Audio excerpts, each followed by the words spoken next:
Allez, salut les amis, c'est parti pour la matinale. Que dis-je, la messe, puisque nous sommes dimanche 17 et il est 10h30 du mat. Alors, ça fait plaisir d'être de retour sur un vrai poste de travail, parce que là, sur le Mac, c'était juste un putain de calvaire. Alors, on commence directement par voir, regarder ce que BitClone a fait cette nuit. Donc, on regarde le daily, voir si quelque chose a changé.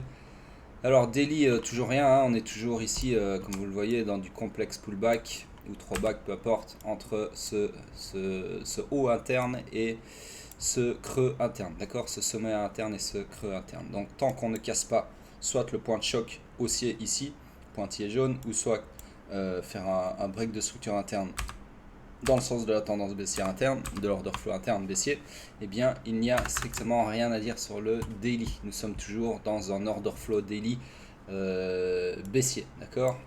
Puisque le dernier le dernier choc daily que nous avons eu, c'est un choc baissier, d'accord? Donc tant qu'on ne va pas faire de choc haussier, eh bien l'order flow daily restera baissier.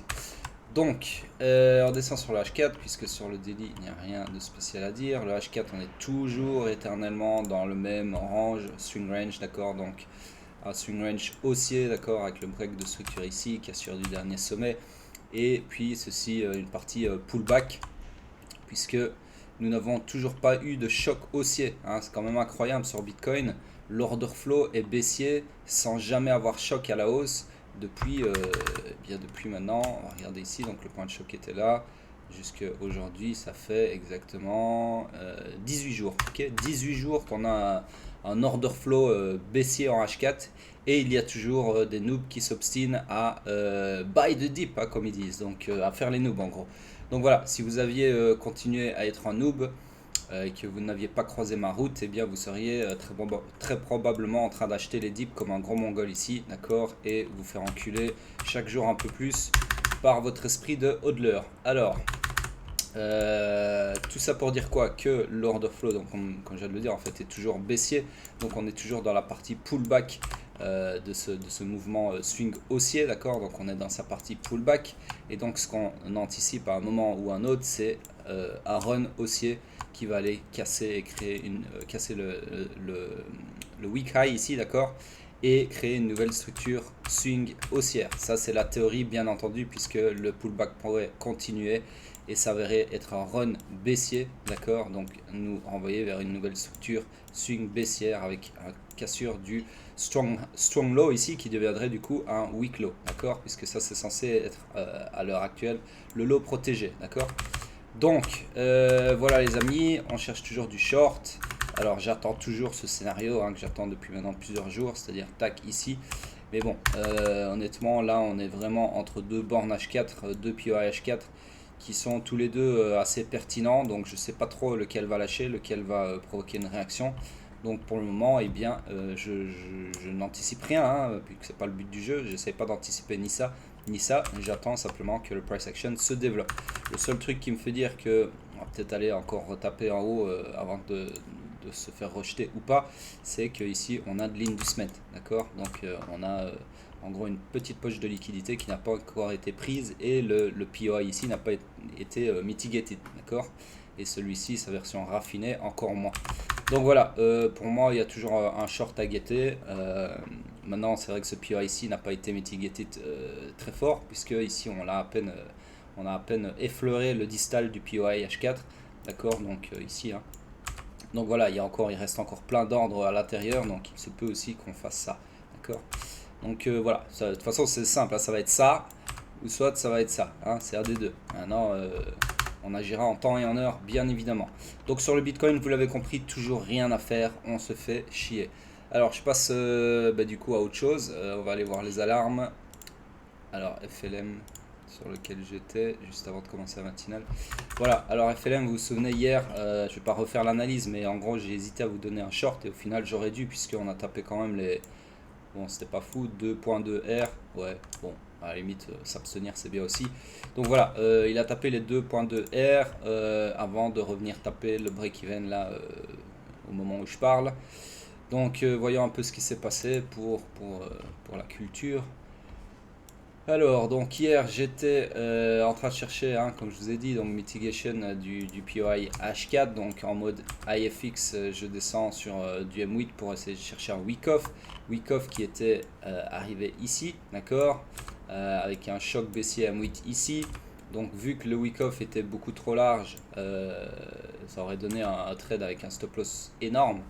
Au final j'avais dit que non, c'est surtout en fait que ici je dormais, voilà, il était 2 h du mat, donc du coup quand je me suis réveillé je devais être quelque part dans cette zone, et du coup ce que je voulais faire c'est chercher en fait un week off dans le week off, d'accord, donc un week off 15 secondes, enfin 16 secondes si on veut être précis avec la règle divisée par 30, donc un week off 16 secondes dans le POI M8 du week off M8, d'accord, donc du coup j'étais descendu en 15 secondes parce que j'ai pas le 16 secondes, vous m'excuserez. Et du coup qu'est-ce que j'avais vu ou pas vu, faut que je retrouve, voilà, donc il y avait effectivement un week off 15 secondes. J'essaie de zoomer ça, bon ça va être compliqué. Petite seconde.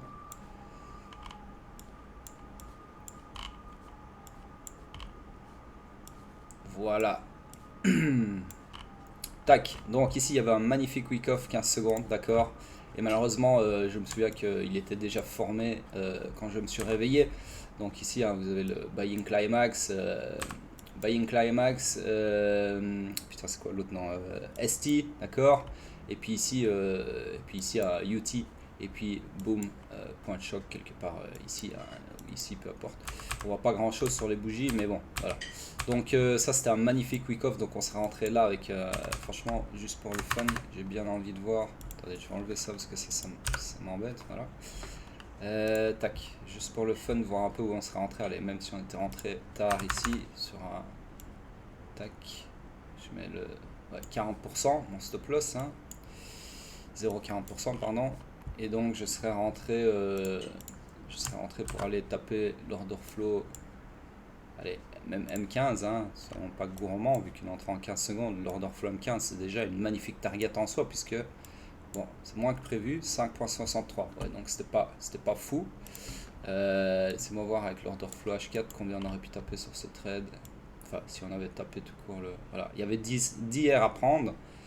Sinon, ici sur l'order flow H4, 14,38 R, d'accord. Et si on visait le week low, hein, parce que je vous rappelle qu'ici c'est une structure swing baissière, d'accord.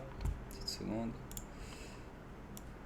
Casse les couilles, cette toolbar, tac, voilà, baissière, donc après le pullback, et bien le but dans la vie de cette structure c'est de casser, de run le week low, d'accord, donc on aurait très bien pu prendre ce week low comme target, et là on avait un trade à 24 R, d'accord, donc voilà, c'était, franchement c'est dommage, à quelques secondes près, puisque je me suis levé un peu plus tard, j'essaie de retourner où j'étais, un coup de CTRL Z, parce que la flemme de tout rezoomer. Pas du tout, je suis là. Non, c'est pas. Bref, c'est pas grave. En gros, je me suis levé un tout petit peu plus tard qu'ici, d'accord. Donc ça c'est mon, je vais pas retourner sur le 15 secondes, j'ai la flemme. De toute façon, vous le voyez ici, le week off 15 secondes, il est ici, d'accord. On le voit bien du M5 aussi. Donc en gros, je me suis levé, je me souviens, j'étais quelque part ici, donc j'avais pas envie de vous redonner en fait, de vous donner une entrée sur un week off qui était déjà, on avait déjà plusieurs R ici, je sais pas combien, peu importe. Donc voilà, pour moi il était simplement trop tard, on avait manqué les deux opportunités, et le week off 15 secondes que j'ai face à l'instant, et le week off en M8 qui est donc ici, d'accord. Donc voilà, malheureusement une entrée ratée. De toute façon, on vient de voir au début de l'analyse que on aurait été tapé seulement 2.2 R, en tout cas en M8. Donc voilà, c'était pas la folie. On n'a pas raté le trade de l'année. Ok. Donc pour le moment, qu'est-ce qui se passe? Eh bien, le prix revient mitigated pour la troisième fois, hein, puisque première fois ici, deuxième fois ici, et la troisième fois le POI H4. Donc j'ai bien l'impression que cette fois-ci il va céder, surtout quand on a déjà mitigated à hauteur de, si je trace un range ici, vite fait, tac. Il va y avoir la ligne jaune, ouais, presque 50%. Vous voyez sur la ligne jaune lors de la première mitigation. Donc voilà, je sais pas trop si on va aller encore un peu le mitigater d'un peu plus haut et puis partir comme ça. C'est très possible parce qu'ici vous voyez on a une belle poche de liquidité. Tout ça là, tout ça c'est DSL. Il d'accord. Bon, là pas, là ça a été suivi par ceci. Mais ici, DSL, d'accord. Donc là, le CM, en plus c'est dans le sens de l'order flow, H4, donc il a juste à aller en fait refermer quelques ordres ici, à plus de 50%, et puis boum, tac, d'accord. Donc là, évidemment, on va guetter un short, ou sinon, tout simplement, ça va changer le sens de l'order flow. On va choquer à la hausse hein, sur ici. Et là, eh bien, du coup, on pourra chercher des longs sur ce POI de tendance dans le sens de l'order flow H4. Voilà. Et en contre-tendance swing, de la structure swing. Donc voilà les amis, le programme sur FLM. Donc du coup, là, qu'est-ce que je pourrais faire? Eh bien, je pourrais tout simplement... Pour moi, ça m'intéresse pas en fait de chercher un setup avant qu'on ait clear les SL au-dessus de ce top-là. Donc pour moi, il faut absolument qu'on aille liquider ce top pour que je commence seulement à... que je daigne m'intéresser à shorter ce POI, d'accord. Donc je mets une alarme tout simplement au-dessus de ce top-là, d'accord. Voilà. Bon, après, il y a quand même un truc intéressant ici, c'est qu'on a... ouais, attendez, il y a un truc intéressant ici. On a un wick-off en fait qui est en train de se créer, ici. Bon, c'est pas vraiment le meilleur des wick-off, puisque ici, normalement, on devrait avoir un truc V-shape. Hein, si on a un truc qui continue encore comme ça, forcément, ce sera plus un wick-off. Mais voilà, c'est intéressant. Pourquoi? Parce que si je descends M15... Donc en M15... Vous voyez, en fait, ça va être extrêmement intéressant là. Une petite seconde.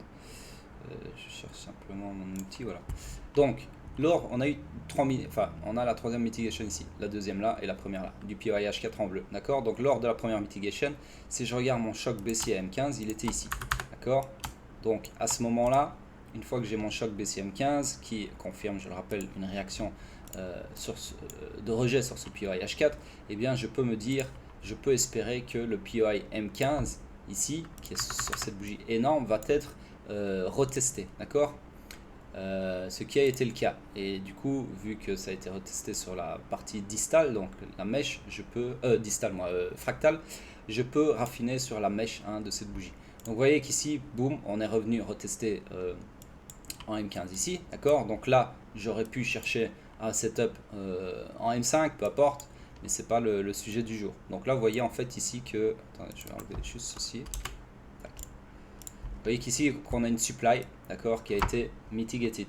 Ensuite, laissez-moi regarder, voilà. Ici, on a du coup créé une autre supply qui est sur le point d'être mitigated. Donc là, en fait, c'est ce qu'on appelle une chaîne de supply, d'accord. Donc en fait, je viens là en observant d'un peu plus près de déceler un POI qui pour moi fait partie d'une chaîne de supply et qui est extrêmement intéressant. Donc en gros ici je pourrais tout simplement chercher un setup en 15 secondes, d'accord, en mode IFX quoi. Donc chercher un wick-off 15 secondes, d'accord, dans ce POI ici. Donc je vais mettre une petite alarme ici. En plus là on est en train de créer des doubles tops, des equal high. Donc et en plus de ça on est juste sous le chiffre rond des 0,20. Donc c'est parfait. Honnêtement là il y a peut-être un petit short à jouer. Ça va peut-être être même le vrai short, hein, celui qui va aller liquider, comme je vous ai dit, liquider tous ces stop loss ici. Tout ça, c'est de la liquidité, d'accord. Liquidité comme ça, tac. Donc voilà, ça se trouve ici, ça va nous donner un truc comme ça. Ou alors, on va aller liquider, comme je vous ai dit, les SL ici, mitigate un peu plus que 50% et puis partir, d'accord. Ou alors, il va rien se passer du tout, on va simplement faire ça, ok. Bref, dans tous les cas, encore une fois, on n'essaye pas d'anticiper, on regarde ce qui se passe en temps et en heure et on cherche une opportunité. C'est ça le trading, c'est ça l'analyse technique. L'analyse technique, ce n'est pas de la voyance. Ok, il faut vraiment que vous arrêtiez de faire ça. Essayez de croire que vous pouvez prédire le prix. Quand vous prédisez quelque chose et que ça se réalise, c'est simplement de la chatte. Okay, enfin, on va appeler ça des probabilités. C'est tout. C'est pas que vous arrivez à lire à venir. D'accord. Maintenant, je peux comprendre, je suis le premier à faire ça, hein. C'est quand un scénario se réalise, et eh bien on a l'ego qui s'émoustille, c'est très bien, mais il faut pas confondre l'ego avec l'analyse technique, d'accord. Donc voilà, bref, tout ça pour dire que j'attends un petit short ici sur FLM. Passons à la suite vite fait. Tac. Alors ZIL ici, bon là faut que je mette à jour mon truc vu que complètement invalidé le POI, d'accord. Je m'attendais en gros après cette envolée ici à tac, un long ici. Malheureusement on a niqué, on a transpercé, invalidé le POI. Donc là, laissez-moi voir qu'est-ce qui s'est passé. Donc là, on a choc à la baisse, tac.